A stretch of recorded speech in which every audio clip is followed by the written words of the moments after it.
Welcome to Strong Conversations, hosted by Simpson Strongtie, where we bring partners, colleagues, innovators, and leaders together for insightful conversations. We dive into the subjects and issues that we all face, forging stronger connections and relationships along the way.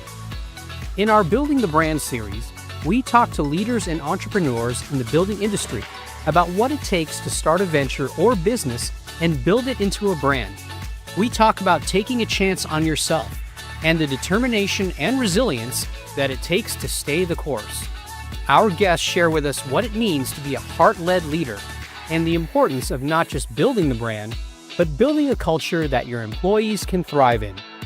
Winnie Sullivan and Roberto Ortiz were long-term employees of DCSE Associates, Inc. before they purchased the business in 2002. Winnie and Roberto knew they had to keep the company culture of being a family alive when they took over. As a symbol of their joint effort, they literally knocked down walls. They walk us through how they found careers and a family at DCSE Associates and how they have yet to reach their ceiling.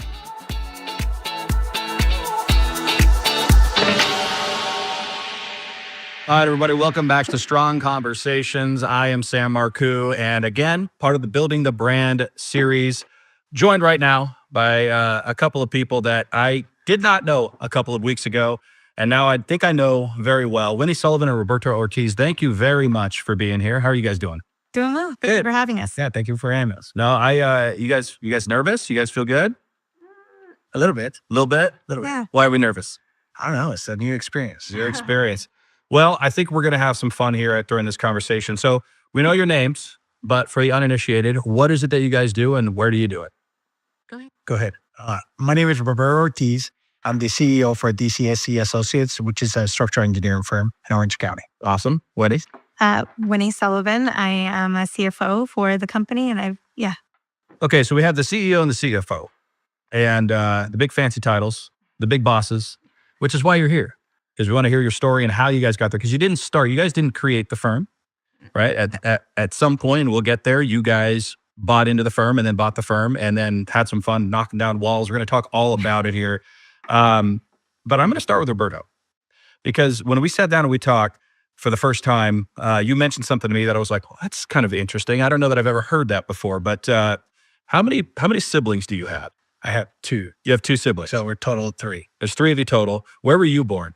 I was born in Mexico, and my sister and my brother are American. So the only Mexican in the family.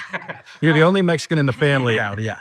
So where were they? They were born stateside. Where were they born? They were born in Chicago. Okay. And at that point, my dad's immigrated to Chicago, and they have them. And then my dad decided, let's go back. And he decided to go back, and I was the only one from So you're land. You're the youngest. I'm the youngest of the three.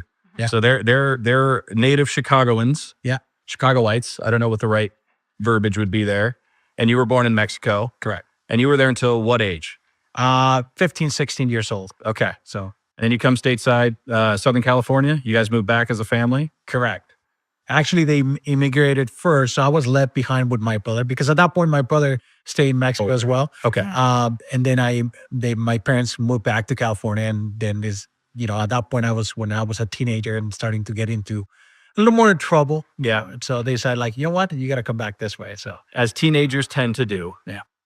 So I love your origin story here because it's very unique to me. I think that's probably a lot of fun table conversation with you and your siblings between, being born in the States and being born outside of the States, in this case in Mexico. I'm sure you guys have a lot of fun talking about that. But English is your second language, correct? Correct.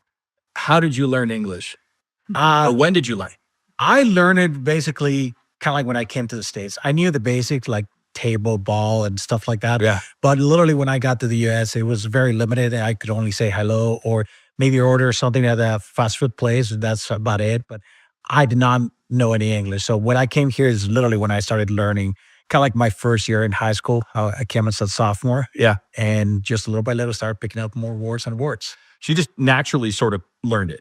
Correct. So because of my family's background, I've been exposed to English, but little by little, I just started learning it more and more. So was that something that, did your parents say, hey, you're here now, you have to learn English? Or you just like, I need to learn the native language if I'm going to be living here, or what was the mentality? Why did you learn it? I needed to learn it because obviously we were going to stay here, and you need to adapt to everything that is here, and know the culture and know the laws and everything. So little by little, I started learning more and more about it. And it's just, I need to do something with my life. That was the thought behind it. Like, I want to be successful in life. So that being said, you said you need to do something with your life. When did you decide that the structural engineering route is where you want it to go? Well, the first time I actually wanted to be a doctor. Okay. But because of my limited years in English, I was like, maybe that's not a good career path, but I was always good at math. So math for me was kind of like easy to understand because, again, it's a universal language. Yeah. If you know math, you pretty much could speak any language. Right. So at that point, I was like, well, engineering is kind of that way. So I know I'm good with numbers. Science is not too bad. So I decided, like, let's give it a try. And I have friends before that were civil engineers. So to me, that was like, okay, I like building stuff as well. So a lot of people, and I'm glad you clarified, a lot of people think love is the universal language, but it is in fact math. That is the language that everybody can speak on some level. So, you were good at math, which is a theme that I've heard a lot with engineering folks is, hey, I was good at math. I also hear a lot of engineers say they want to be doctors. It's fascinating to me that those two almost go hand in hand in terms of career opportunities and saying, no, I'm going to go this way or the other way. You go to college. Where'd you go to college? Cal State Fullerton. Cal State Fullerton. Okay. Good baseball team typically out of Cal State Fullerton. There you go. So out of college, your first job is where? Out of college, I actually started at DCSE, at Dale Christian Structural Engineer. Before that, I work at Caltrans as well. So during school time, during my senior year in college. So, but I started right after college at Dale's. What'd you do for Caltrans?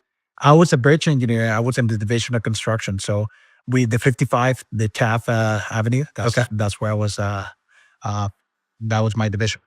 So you did. You were an intern in college as well, right? Correct. What were some of the jobs you had to do as an intern? What were the tasks? Oh, the one that I remember the most is just working for the city of West Covina, going out there and counting the distances between potholes, and trying to figure out measurements and put them back in CAD drawings and stuff like that. So those were some hot summers walking those distances. So you're doing this in the summertime, by the way, in Southern California. It's not exactly great weather every now and then. It could be triple digits in some cases. So you're out there measuring manholes, potholes, and we talked about this, and I'm kind of fascinated by this work because that's one of those tasks that I just didn't know existed. Like somebody has to do that. That's right. Mm-hmm. Somebody has to do this. So what was that like? What did you do? You had a tape, right? Yeah.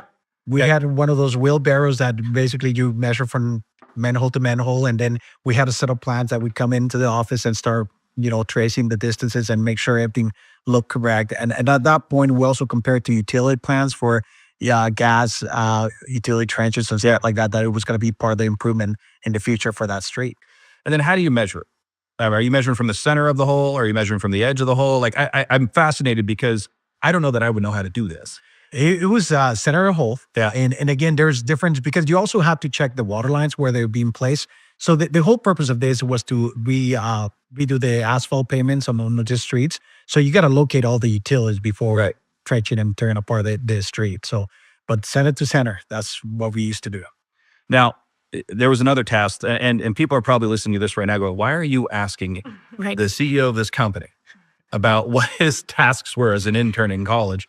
And it goes back to something that you told me towards the end of our prep call for this, which we'll get to later. So it'll make sense for everyone listening to this later. One of the other things that you told me that you did is that you had to count, help me out here, I'm going to say this wrong. People would be driving wood piles into the ground, right? Yeah, actually steel piles. That was for Caltrans. So when you see all those bridges, they do vertical piles with steel. And basically you got a big hammer, and just the description of that is the best way to put it. Right. And it will blow the pile down into the ground.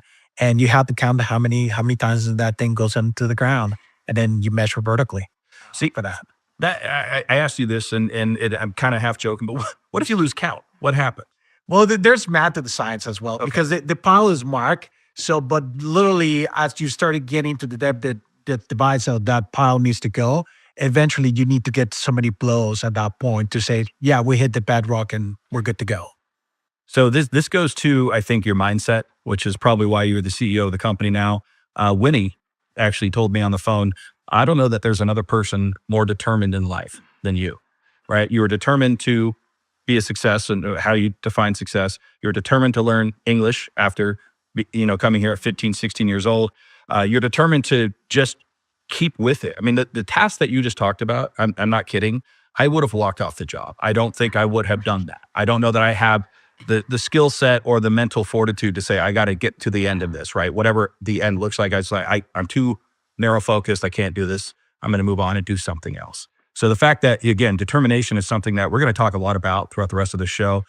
Speaking of Winnie, so Winnie, you are the CFO, but what was your first experience with DSCE? You weren't working there at the time though, were you?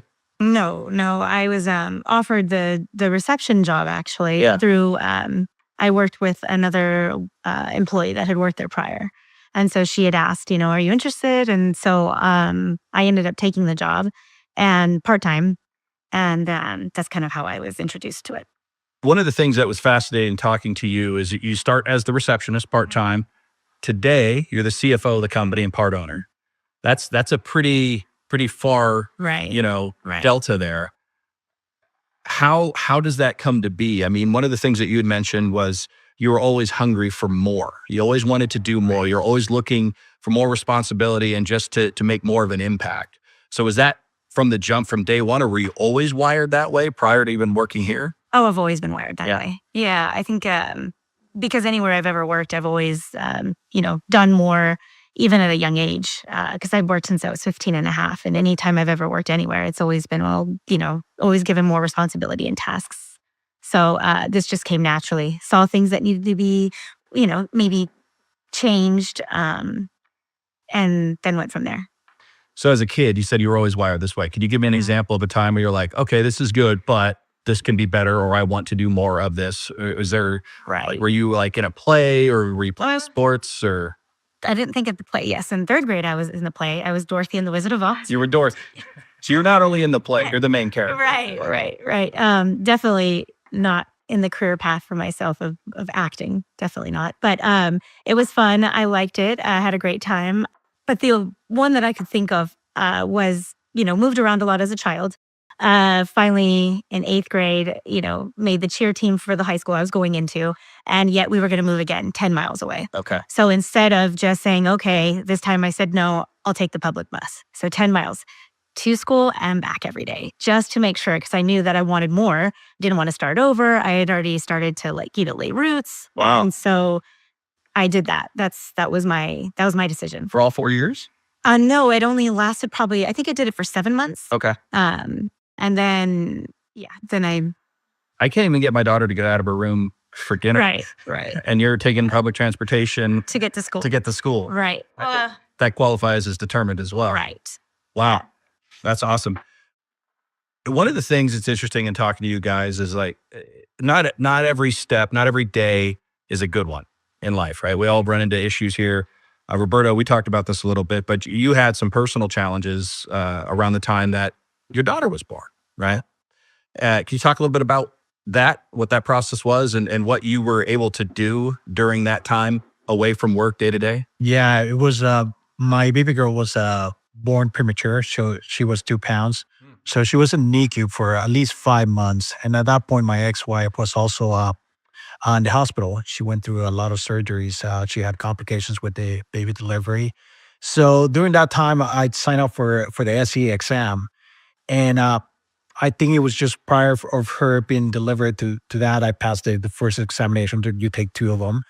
And I passed the first one. And then when I got the news that I passed, but I had to go back to take one more, that's when everything was going on at the hospital. So literally, I was visiting the NICU and the hospital, and I was staying at the hospital also. And that's where I was studying. I will open a book and just study. And that's how I passed the SE. Wow. My second try. Yeah. So you're at the hospital, taking care of your daughter, being there where you're supposed to be. You're still studying to pass the SE, the structural engineering exam, which is not easy. Right. That we have folks at my organization, when they pass that, it's like a celebration for them, because it's so hard to do. I mean, how are you able to manage all that? How does that it seems like it's one or the other, but you're able to do both. Well, and on top of that, also I was working. You're also I was working. to a degree. So I'll say Dale, the founder of the company, was really good. He'd say, "Hey, don't worry about anything. Worry about family first, and take care of the rest. If you could do work, that's fine. But it's all about trying to control what you're able to control, and everything that you cannot control, don't stress about it. You're depending on the professionals to do their job." And I was able to manage that stress level because it's a very stress level sort of environment at that point. And I even remember Dale telling me that at that point is like, there's a reason why you're in this position, because you're able to manage with all the curveballs that are coming your way. So, life is like that. You had different curveballs being thrown at you. That experience that you went through and passing the SE, how did that change you or impact you or mold your leadership style today? I mean, are you able to do, I mean, it's easy to say control, you can control and forget about the rest. It's much harder to actually put that into action. Right. So how are you able to do that, first of all? And is that advice that you guys give your employees now or that you do? It's very difficult to try to control something, but at the end of the day, we all got to remember that we're here to put in a reason, and you have faith on something, and everything will come together as you keep working and try to do the best you can in those situations. So I just remember that at that point, it was take one day at a time. And that's how I see every problem. Take one day at a time. Everything has a solution. The only solution that we can is when we're underground. Right. But everything has a solution at that point. We're talking to Winnie Sullivan and Roberto Ortiz from DCSE Associates. This is the Building the Brand series here on Strong Conversations. Winnie, this was one of the best parts of our pre-call. You two are like a brother and sister combo. And what I mean by that is if you ever got in trouble as a kid and you're like, I got to take the heat off of me a little bit. I did this with my sister. I'm like, well, she did that. And then my sister would counter with, well, he did this. And you just kind of escalate it. But the difference is you guys were doing this on the call, but you guys were talking about how nice and determined and amazing the other one was. It was like siblings throwing compliments at each other. Which is not normal. Yeah. You ask anyone in our office, it's probably not the way it goes. Well, and it got to the point where I think Roberto pulled out the trump card here. And what I mean by that is he let it slip that, Winnie, you actually donated a kidney to one of your employees. Yeah. I can't even get my boss to give me his credit card. And you gave, I mean, that is amazing. Talk me through, how does that happen? Well, he was born with polycystic kidney disease. It was hereditary. He had progressively gotten worse, then was put on dialysis, then was put on a donor list. He was getting progressively worse. Nothing was happening. So the markers for what they say is for children, because I had two girls, was a 2-year mark. And so my youngest was 2 years. And I said, well, let's get tested. Let's see. And it started off with, what blood type are you? Oh, positive. Well, so am I. Okay, great. Then we're a match. Well, no, there's so much more that goes into it. So then I went through all the process of getting tested, and sure enough, I was a match. Wow. So. Was it scary to see that you're a match? No. No, it was not at all. No. It was no question in your mind that you were doing this once. No. Yeah. I mean, I had done enough research to see, and I knew I took care of myself. So I didn't, there's unforeseen things that can happen for sure, but I wasn't going to hang my hat on that because he was facing something fatal. Yeah. So, yeah. That's incredible. That's incredibly generous. Yeah. Like I said, I don't know. We were kind of half joking. I was talking to the team that's helping us produce this today. Hypothetically, would any of you give me your kidney? And they're like, absolutely not. I think that's because you haven't been faced with it, right? If someone said, for $1 million, would you do this? And, it's something not you wouldn't normally do, you'd probably say no, because there's not $1 million sitting in front of you. It's kind of the same thing. If you're watching someone physically deteriorate, knowing that you could help, and it didn't change anything in my life. So what position were you in at the company when this happened, when you made this decision? Were you CFO at the time? I mean, I was. I don't know about the title. Yes, actually, I've been doing the finances for a long time, and so. But I wasn't necessarily. I wasn't. I think I might have been a partner actually. Already at that point. But I mean, the titles at our company, I don't hold tight to any of that stuff. But yeah. kind of one of those things. So, it's interesting, you mentioned Dale. It feels like the culture at work is pretty strong. It feels like there's a group there that's been there a long time. I think I understand you guys have a lot of long tenured employees, which is a sign of a good culture, in my opinion, as well. You guys took over the business. You guys didn't create it. It's yours now. Correct. What's that responsibility like? It's a different responsibility than starting something from scratch. You're literally building the brand that was already existing. What does that mean to you guys to keep the culture alive, to enhance the culture, make sure it actually doesn't dissipate? One of our first goals when we first acquired the company was to keep it growing what we had from the beginning, which is kind of like the people, the culture, like you're saying. Some of our employees have been there more than 35 years. I mean, Richard's going 35 years, and some of the olders are in their 25s. I've been almost 25. So one thing that it was ideal for us to try to continue having as a family bond sort of environment where we take care of each other. We're a small company, but at the same time, we're so fortunate to have the individuals to step up and do the challenges, because we have some medical instances in our offices where it's like, hey, don't worry, we'll worry about the family first, and then we'll take care of the rest. And that's kind of like the culture that we created along the years. And I think it's because we still are kind of family oriented as well. I think carrying the legacy that, Dale and Sue had started was very important to us, making sure that continues, but also growing on top of that as well.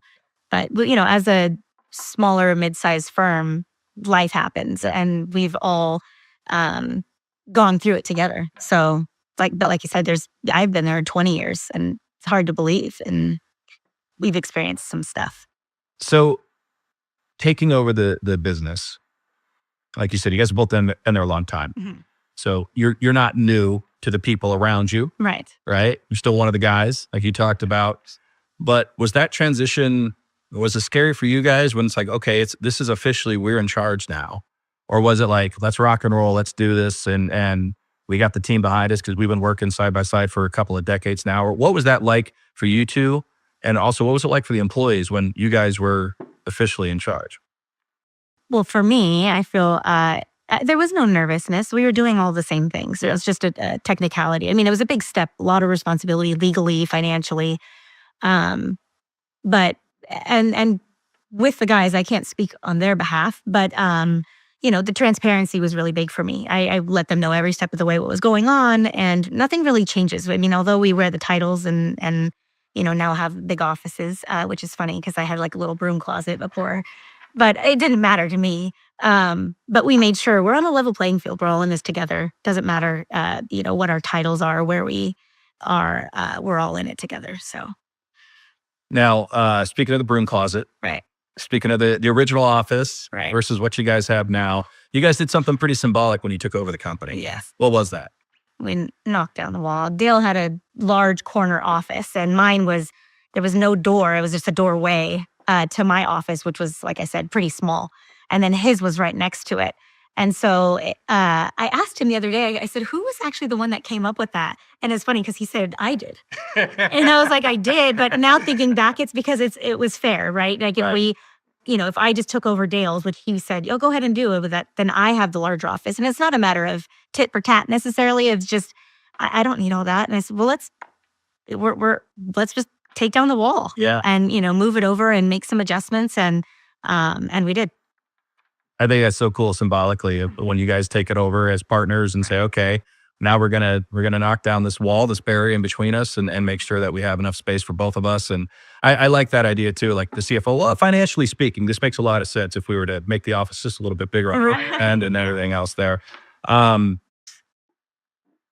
People listening to this or watching this right now, they could be in a very similar situation to where you guys were, where they're working for a firm. They might need to take over at some point from somebody retiring or aging out of their company.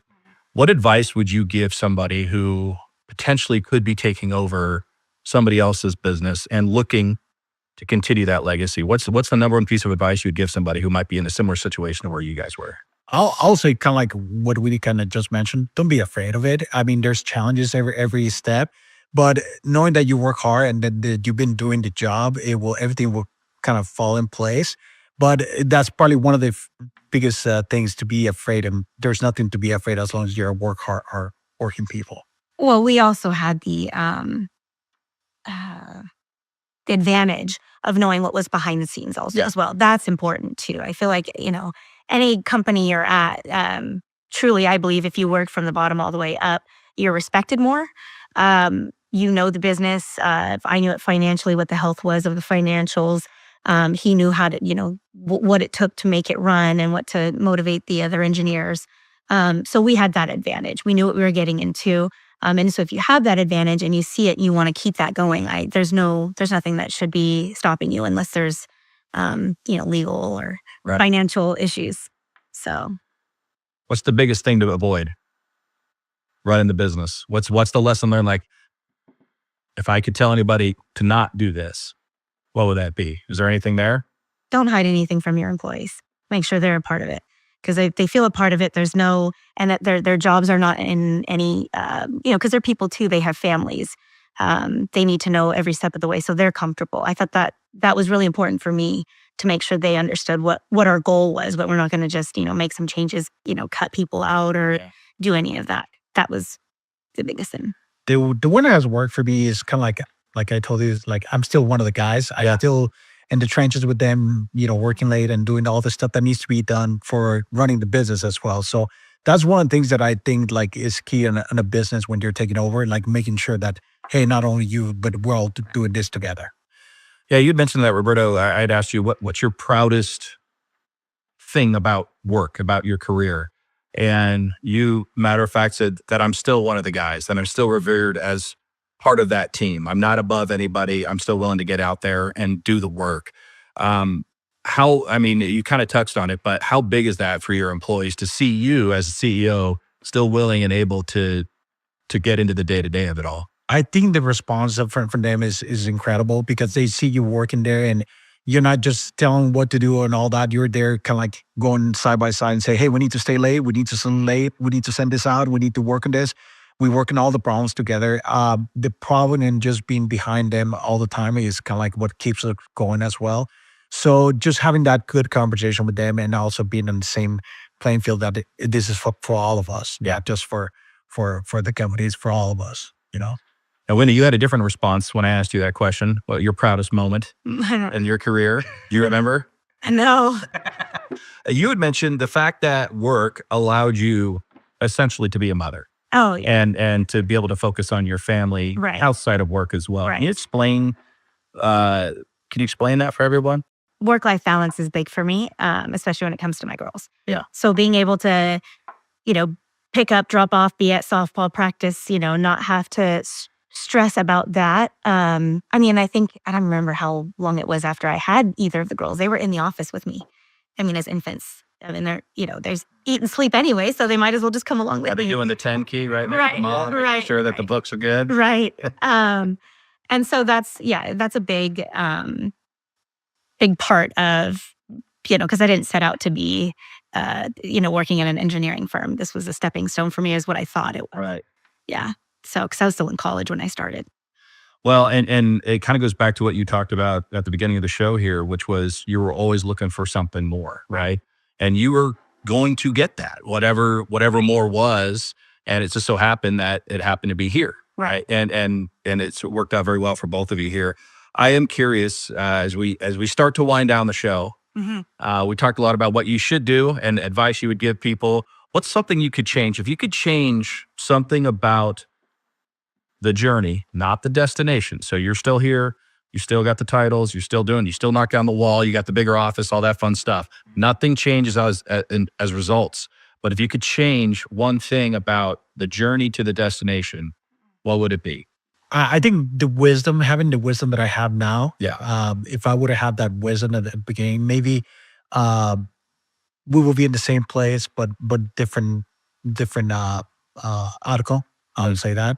Having that wisdom kind of helps to path the future for generations as well. Yeah. For the legacy to continue. So I think if we would have started with that wisdom, I think we would be, that legacy of Dales will be bigger. Wouldn't that be nice if we just have all the things that we know now way back when? Hindsight. Yeah. Hindsight being what it is. Right. What about you, Winnie?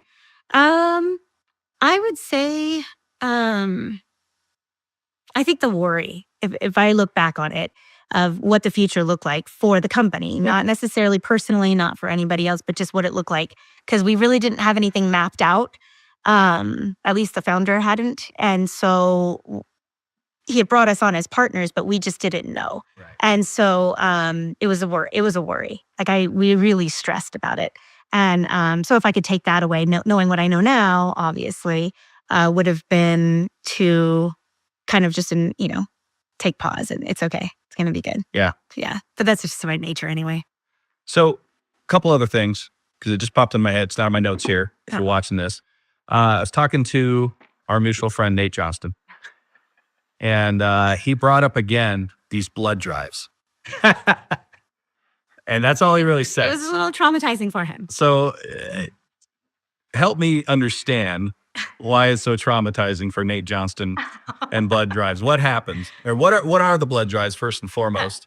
And tell me a Nate. So I'd love a new Nate story if I could. Go for it. Well, I'll do the blood drive part. We just started doing that. Red Cross had reached out to me to be a guest speaker about the donation, and from that we were able to do blood drives every year. Okay. And of course, Simpson being a big part of us, and like we know a lot of people there, and they were so kind to have your employees. A lot of you guys showed up for us, and so Nate being one of them. Go ahead.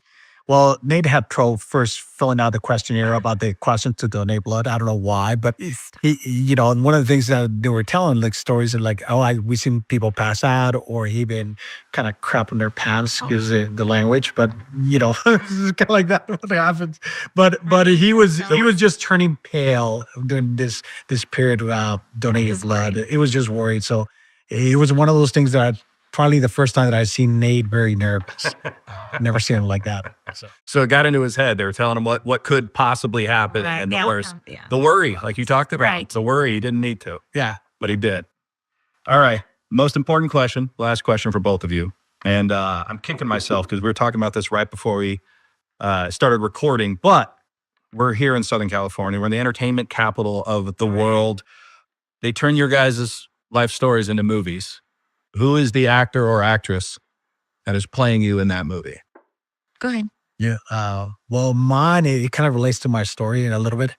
And it's an old school, 1988, Stand and Deliver. Stand and Deliver. Yeah. Now, I cannot relate to the actor, but I could relate to Matt. Okay. Matt is the kind of like the focus of the story. Yeah. So Matt is universal language. So Perfect. goes well with me. Now, Winnie, what was your thought process in putting this together before you answer? Because I got your heads up that I'm going to be asking. You did, and I was glad you did. So I had to phone a friend. There's a couple of them. If you ever want to know what they think of you or how they view your life, ask this question. That would worry me. Right. The worry. And the feedback was actually pretty interesting. I got, movies I hadn't even watched before.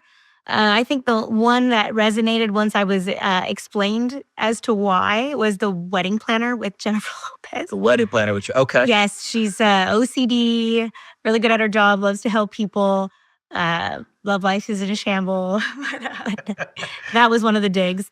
But it was funny. Yeah. So that would be probably, I think that's the most one I resonated with. I was like, okay, that's a good exercise in terms of like, or what do my friends really think of me? Who are my trusted ones? What do they say? So what if they give you a movie or an actor, or, a character that you're like, that person's a jerk. What do you think of me? Fiona was one of them. I thought they were Fiona? Yeah. From Kill Bill was one of them. Oh. Yeah. Wow. Well, you got a nice list of movies to go Right. watch. And Fiona, I think, was just a funny jab. I don't think it Fiona from what? From the Shrek, I guess. From Shrek. I've never even seen it. I didn't know they had to spin Oh, off that's of the it. princess. That's Right. the main love interest of Shrek. Right. Yes, Cameron Diaz. I would have picked Mean Girls. Mean Girl. Not so much that she was a mean girl, but the mom. Because that's the relationship you have with your daughter. It's like kind of cool, like still more a friend. All right, I think again in the interest of fairness, Right. who would you pick for Mr. Roberto over here? What would be the actor or the movie? Oh, come on, you got to say it. Who? Pedro from From Napoleon Dynamite? Napoleon Dinner and Cake. Yeah. As a That's a good one. Yeah. Vote for Pedro. Yeah. And thank you guys very much for thank being you. here on the Conversations podcast. And thank all of you for joining us. Stay tuned for more conversations of the strong variety coming up soon.